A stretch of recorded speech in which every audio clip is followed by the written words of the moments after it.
Hello दोस्तों, मैं मोहित पंडित आपका अपने YouTube चैनल और आपका परिवार सक्सेस विद मोहित पंडित पर आपका हार्दिक स्वागत करता हूं। तो दोस्तों, बातें ना करते हुए हम अपने मुद्दे पर आते हैं। तो हमारा जो स्पेशल बैच चल रहा है जिसमें हमारी मैथ, रीजनिंग, हिंदी की अभी क्लास हो रही है। जीएस की नहीं हो रही, जीएस की भी अभी लगने लगेगी। लेकिन हमारी रीजनिंग में 2 क्लास हो चुकी हैं, मैथ की 1 क्लास हो चुकी है, हिंदी की 1 क्लास हो चुकी है। तो आज अपनी हिंदी की क्लास को आगे बढ़ाएंगे। ठीक है, बातें करने के लिए बाद में टाइम निकालेंगे। पहले अपना पढ़ाई कीजिए, बाद में बातें करेंगे। लेकिन जो मैं बात कह रहा हूं उसे ध्यान से सुने। आप वीडियो तो देखते हो लेकिन लाइक और शेयर और सब्सक्राइब नहीं करते हो। अगर आपको वीडियो अच्छी लग रही हो तो लाइक करें, और आपको लग रहा हो हाँ हमें कंटेंट मिल रहा है, हाँ इससे पढ़ के हमारा कुछ भला हो सकता है, तो सब्सक्राइब कर लें ताकि जो अपनी वीडियो है डिले और अपलोड हो तुरंत ही आप पर मैसेज आ जाए कि अब वीडियो अपलोड हो गई है। ठीक है, तो बात करते हुए हम अपनी हिंदी की जो क्लास है हमारी वर्णमाला उसे स्टार्ट करते हैं। तो वर्णमाला में हमने कुछ महत्वपूर्ण प्रश्न पढ़ लिए हैं। ठीक है, उससे ही आगे अब मैं बताता हूं। एक हमारा आता है, एक तो है वर्ड। जो वर्ड होता है वह ध्वनि का लिखित रूप होता है। ध्वनि का लिखित रूप होता है, लिखित रूप होता है। ठीक है, जो वर्ड होता है वह ध्वनि का लिखित रूप होता है। जैसे देखो मैंने लिखा क अ म अ ल अ। तो ये हमारे वर्ड हैं। ठीक है, अगर लिखे तो हमारे वर्ड, और अगर हमने बोला है क म ल तो ये होगी ध्वनि। मुंह से बोलने वाली ध्वनि, लिखने वाली वर्ड होती है। ठीक है, तो अगर हम वर्डों को लिखते हैं और हम ध्वनि को लिखते हैं तो हमारे वर्ड लिखे जाते हैं, और वर्डों को पढ़ते हैं तो हमारी ध्वनि कहलाती है। ठीक है, वर्णों को हम ध्वनि कहते हैं। लेकिन क्वेश्चन आता है कि वर्णों का लिखित रूप क्या कहलाता है, तो लिखित रूप ही ध्वनि, ध्वनि का लिखित रूप क्या कहलाता है, ध्वनि का लिखित रूप ही वर्ड कहलाता है। ठीक है, क्लियर। अब जैसे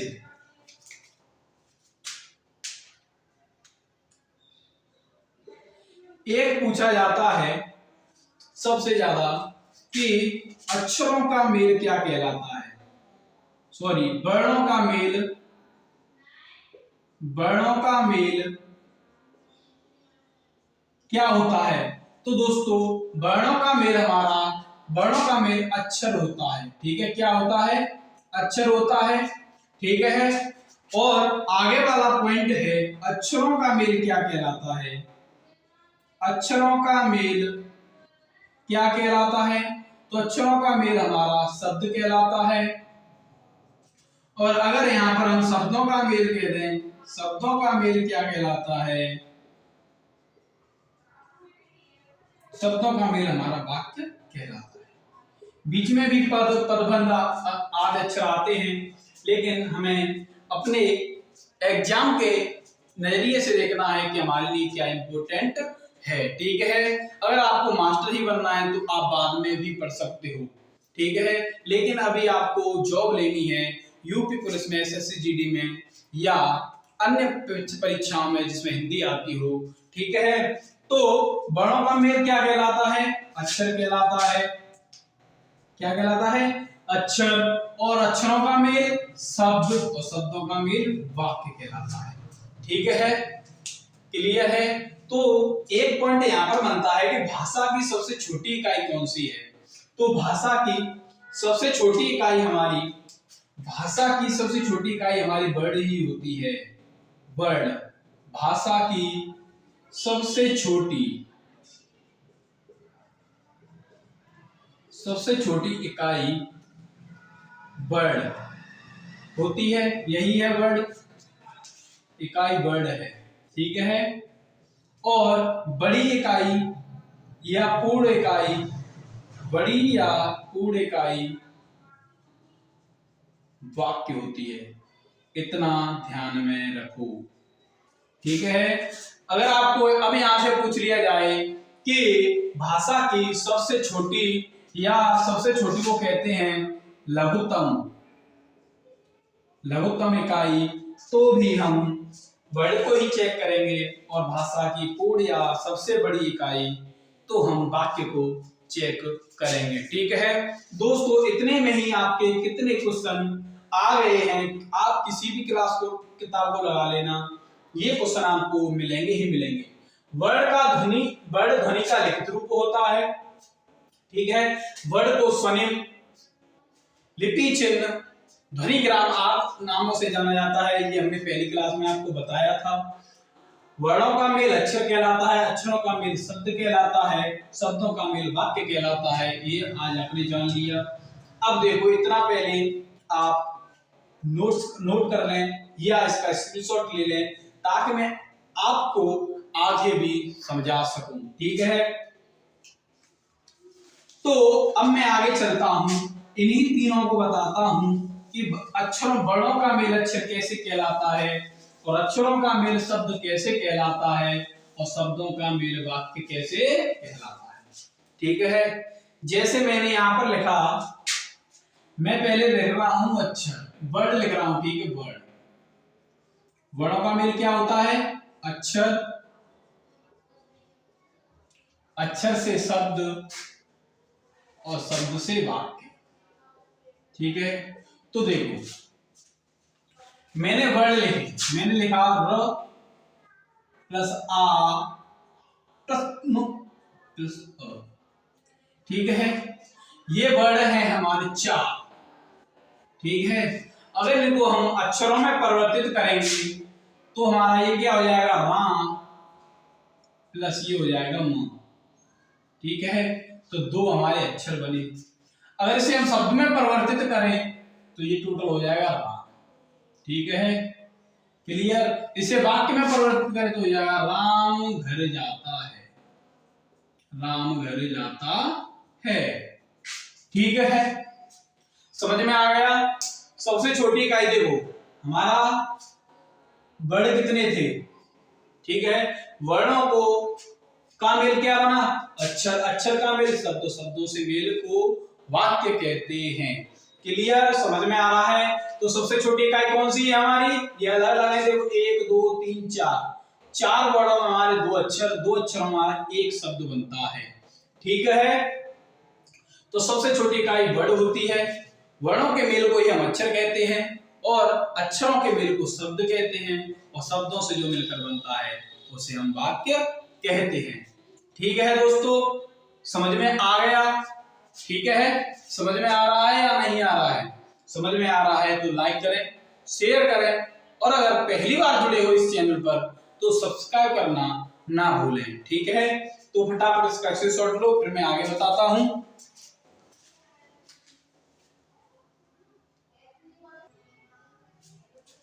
अब दोस्तों, अब अपना अपना स्वरों का वर्गीकरण करेंगे। क्या करेंगे? स्वरों का वर्गीकरण करेंगे। और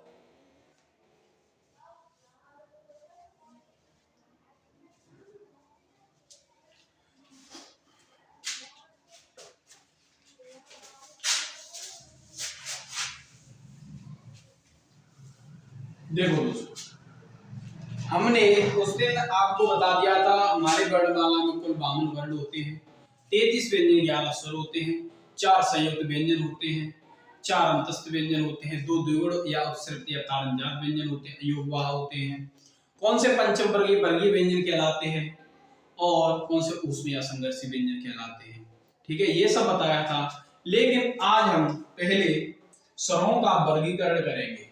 ठीक है, फिर व्यंजनों को, और फिर सारे वर्णों को करेंगे। स्वरों का वर्गीकरण क्या है? स्वरों का वर्गीकरण। ठीक है, दिख रहा है दोस्तों? दिख रहा होगा। स्वरों का वर्गीकरण।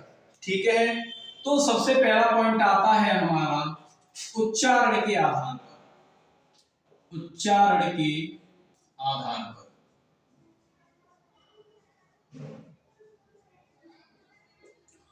उच्चारण के आधार पर कितने प्रकार के होते हैं? तो ये होते हैं 2 प्रकार के। ठीक है।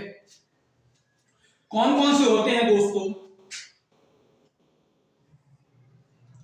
ये होता है ह्रस्व स्वर, ह्रस्व स्वर, और एक होता है दीर्घ स्वर,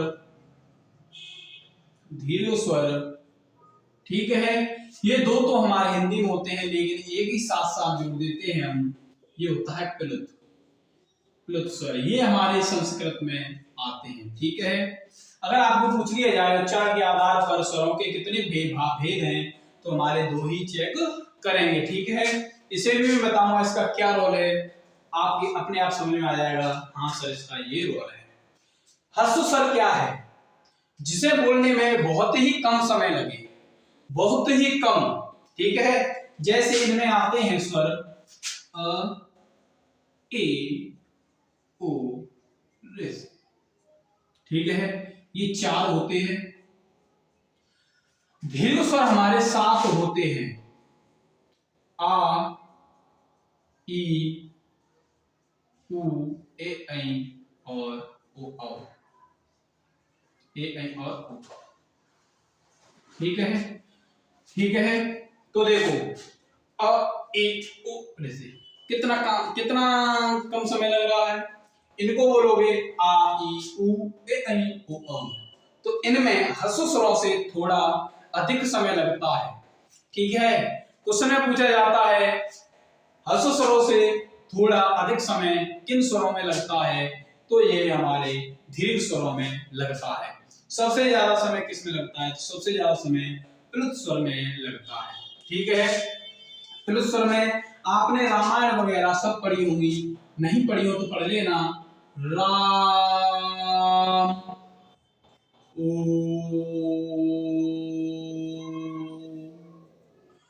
ऐसे लिखा जाता है, उनमें अधिक टाइम लगता है, उन्हें ही हम प्लुत स्वर कहते हैं। ठीक है। स्वर हमारे कितने होते हैं? 11 होते हैं। कितने होते हैं?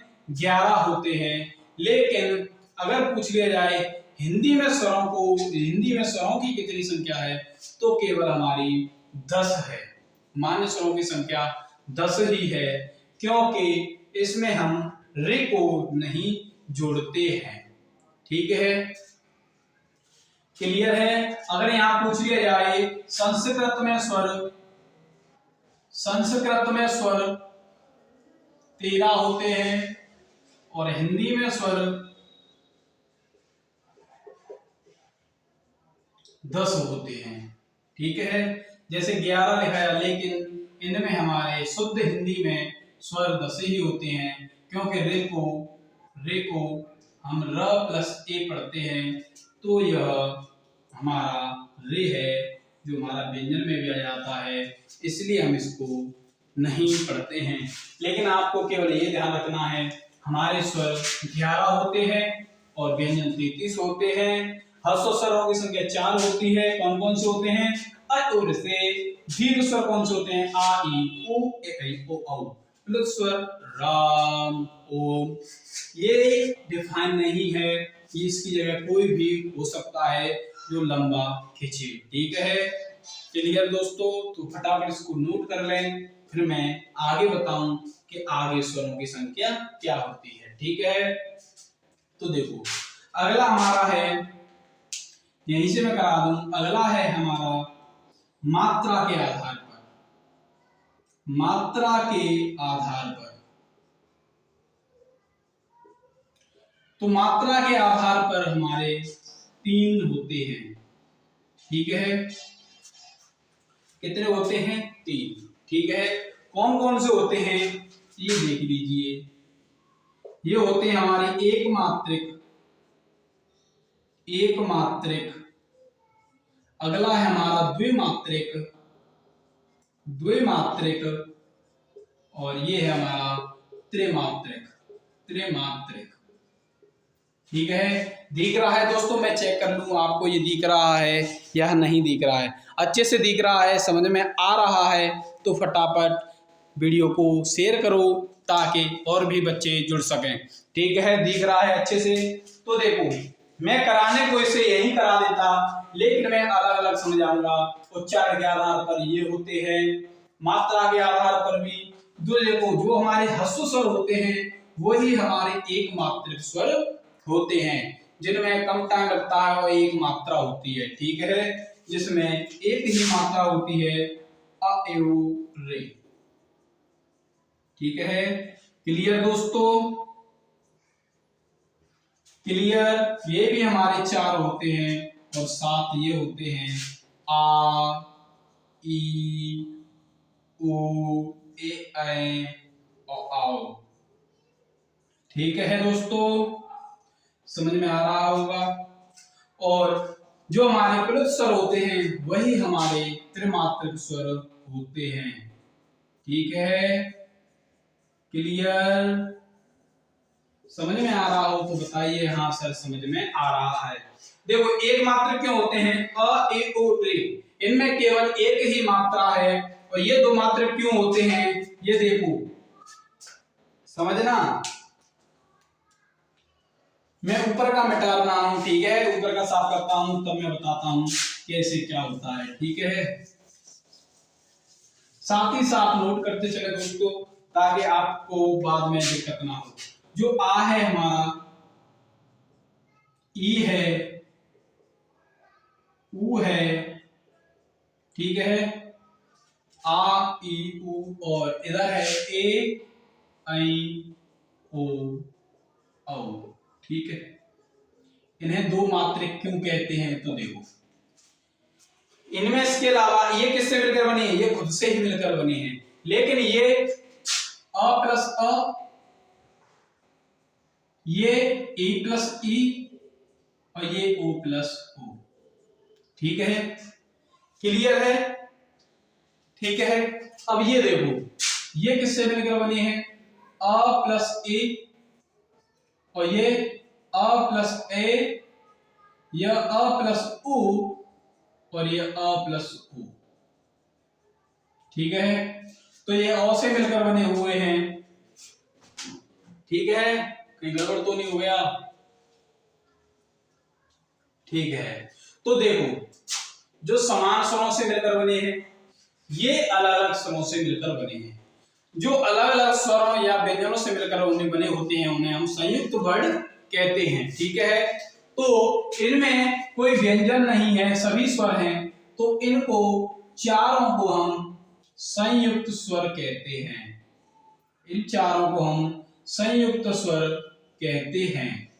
ठीक है, संयुक्त स्वर कहते हैं। और जो ये सात होते हैं, ये वाले सात, ठीक है, ये वाले सात होते हैं, इन्हें हम संधि स्वर भी कहते हैं, संधि स्वर कहते हैं। ठीक है, समझ में आ गया। संयुक्त स्वर कौन कौन से होते हैं हमारे ए ऐ ओ औ। ठीक है, क्लियर, फटाफट नोट कर लो फिर मैं आगे बढ़ाता हूं। इसकी शॉट ले लें, फटाफट इसकी शॉट लो बच्चों। अब मैं चलता हूं आगे।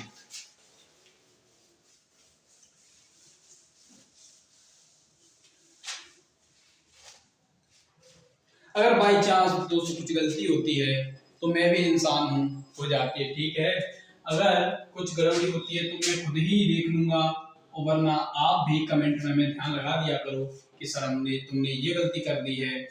ठीक है, अब है आगे है हमारा उच्चारण के आधार पर हो गया, मात्रा के आधार पर हो गया। अब है हमारा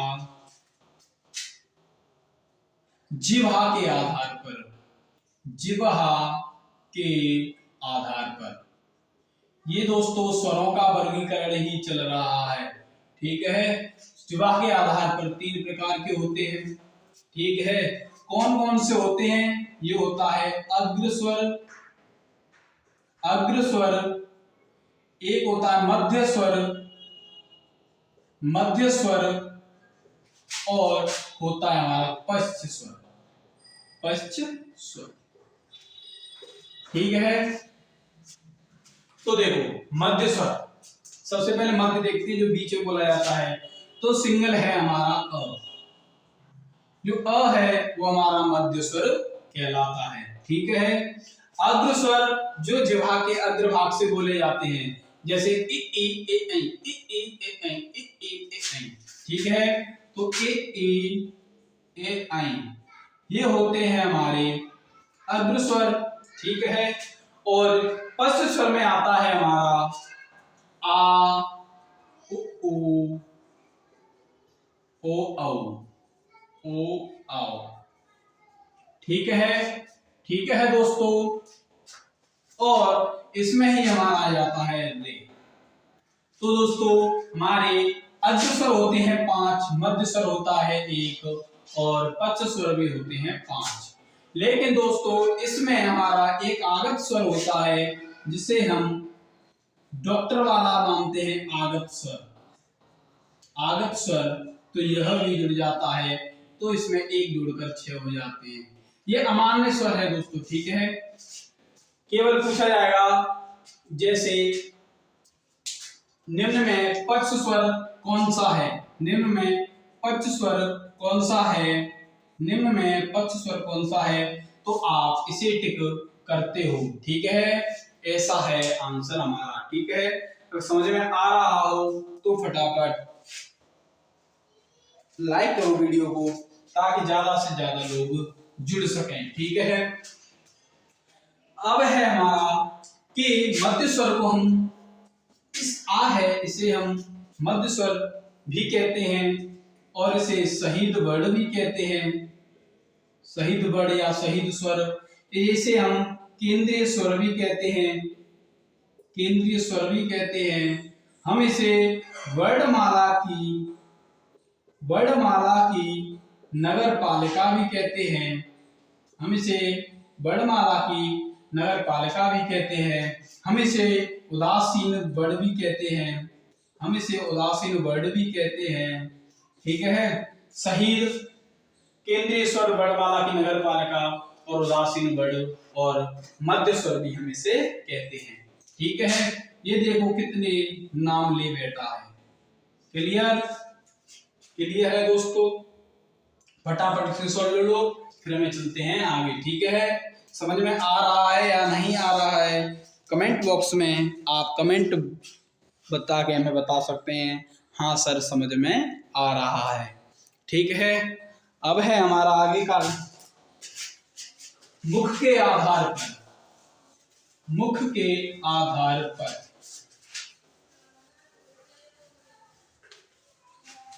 सॉरी, मुख्य आधार को हम बाद में कराएंगे, पहले हम कराते हैं उष्ट के आधार पर। क्लास का टाइम हो रहा है इसलिए हम पहले करा लेते हैं उष्ट के आधार पर। उष्ट के आधार पर, किसके आधार पर? उष्ट के आधार पर। तो उष्ट के आधार पर होते हैं 2 प्रकार के। कितने प्रकार के? 2 प्रकार के। कौन कौन से होते हैं? वृत्ताकार और अवृत्ताकार। अवृत्ताकार। ठीक है, इसे हम अवृतमुखी कहते हैं, अवृतमुखी कहते हैं और इसे वृतमुखी कहते हैं।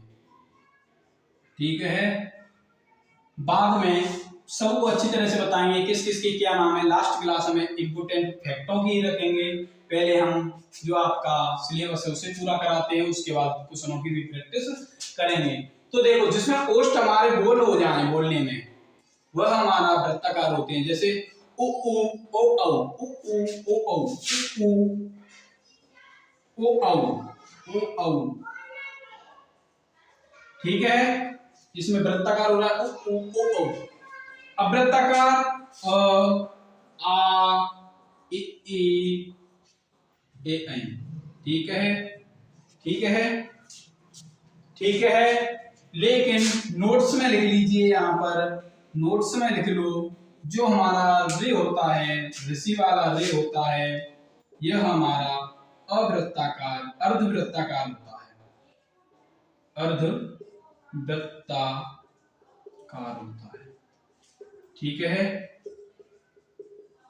आज की क्लास दोस्तों यहीं तक रखते हैं। अगर इसमें आज की क्लास में कोई पॉइंट अगर आपके समझ में नहीं आया है तो आप हमें बताइए कि सर हमारी समझ में ये नहीं आया है। ठीक है, क्लियर दोस्तों? अगर आप वीडियो देखते हो तो सबसे पहले शेयर भी किया करो, लाइक किया करो और पहली बार जुड़े हो तो सब्सक्राइब भी किया करो। ठीक है, ये दावा है, आप अच्छे से पढ़ लीजिए, जो मैं पढ़ा रहा हूँ उसका नोट्स बना के अच्छे से रिवीजन कीजिए, आपका सिलेक्शन 100% होगा अगर मन लगा के और तन लगा के अच्छे से तुम पढ़ोगे। ठीक है, ये चैनल बाकी में वैसे नया है लेकिन सिलेक्शन जरूर करवाएगा अगर मेरी मेहनत और आपकी लगन काम आएगी। अगर आप मन से लगन को लगा के पढ़ोगे, अच्छे से पढ़ोगे, जो पढ़ाया जा रहा है उसको पढ़ोगे तो सिलेक्शन जरूर होगा, जरूर होगा, जरूर होगा। तब के लिए अब मिलते हैं हम कल की अगली क्लास में। तब के लिए सीताराम, जय Hanuman, tata, bye bye, take care.